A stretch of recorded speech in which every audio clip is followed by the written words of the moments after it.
9 o'clock on a Tuesday. It's really dark outside, and I noticed that my engine light is off. So I pull into the gas station, start filling up my pump.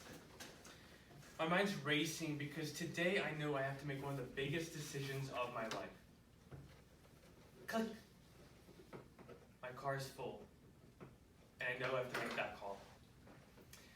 Mr. Toastmaster, my fellow Toastmasters, and honored guests, every single day you and I have opportunities, and some of those opportunities can be the best investments of our life. Yet, we don't always know what to do with these opportunities.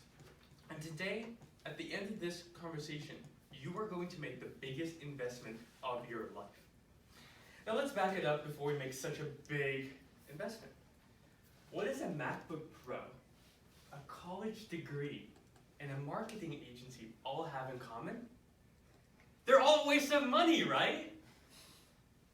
Maybe? No? Okay. Well, let's put this in context. A college degree for a doctor or lawyer might be a fantastic investment.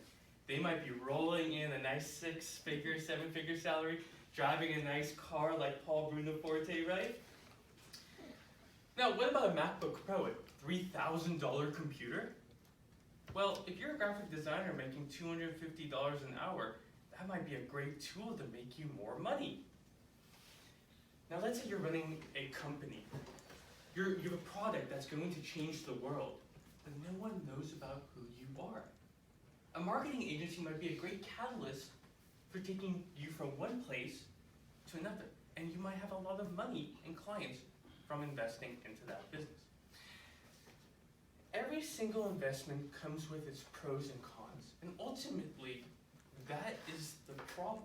There are so many ways to make investments today, but there are 3 in my life that as I share this story, I want you to think about how it pertains to you and how you're going to make that investment by the end of this conversation. My first big investment happened in 2018. I have a dietetics degree, as many of you know, but I don't do anything with diets. Trust me, I would be a little bit better shape if I were. I'm a marketer, and I became a marketer because I went to my guidance counselor and said, hey, this degree's not working out. How can I switch it? She told me a simple investment of $80,000 and 4 more years in college can get me a bachelor's degree in marketing. I was 6 months away from getting a bachelor's degree already. Why would I do that? So I went back to the drawing board and asking a lot of my mentors what made them successful. And the common theme kept coming around asking successful people what made them successful. And then just mimicking that. We heard a couple minutes ago when Paul was talking about Bob. He learned his techniques and everything. And ultimately, that's what I decided to do. So instead of spending $80,000 on a degree, I took 1/3 of the net worth I had, which was $3,000, and I paid an agency to help me write a book. This is a lot of money, especially to a college student. Many summers of work for this $3,000, but ultimately, that $3,000 investment, the hundreds of hours of research and writing, turned into a full-time job because I was able to leverage that book to land a $50,000 a year job. $3,000 investment, $50,000 outcome, pretty good ROI. The next big investment came when my business was only doing $1,000 a month. I had stopped and capped myself mentally because I didn't feel that I had the ability to add more clients in. I went to a coach. He said, I can help you. I can solve all your problems for a simple investment of $500 a month. Again, I looked at the numbers and said, if I only make $1,000 and I pay him $500, that's half my money. But ultimately, I decided to jump for it. That $500 a month, which turned into a 10-month engagement, has made me over $150,000. Because he gave me the exact tips, tools, and techniques to increase my sales, to actually get me to sell more. And break through that mental barrier I had as a business owner. It's 9:30, my car is full of gas. I know I have to make that call. This is the single biggest investment of my life. I call my business partner, and 6 months ago, I'd given her 20% of my $1,000 a month business. I knew that the effort that she was putting in, the investment she was making into me and my dream, couldn't be matched with 20% of 100% business. The investment I made was making her a 50% partner in my business.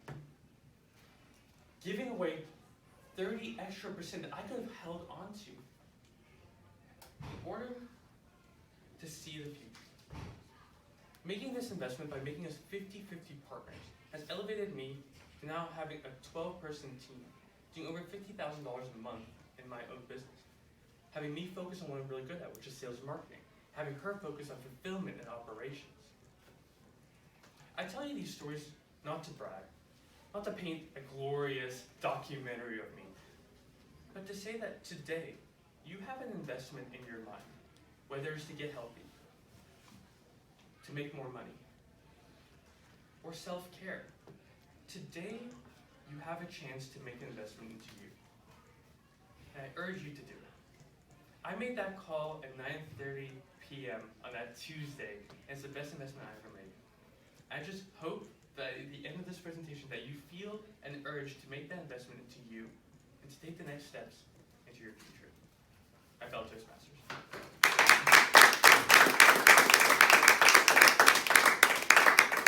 And now we're going to do 2 to 3 minutes of Q&A.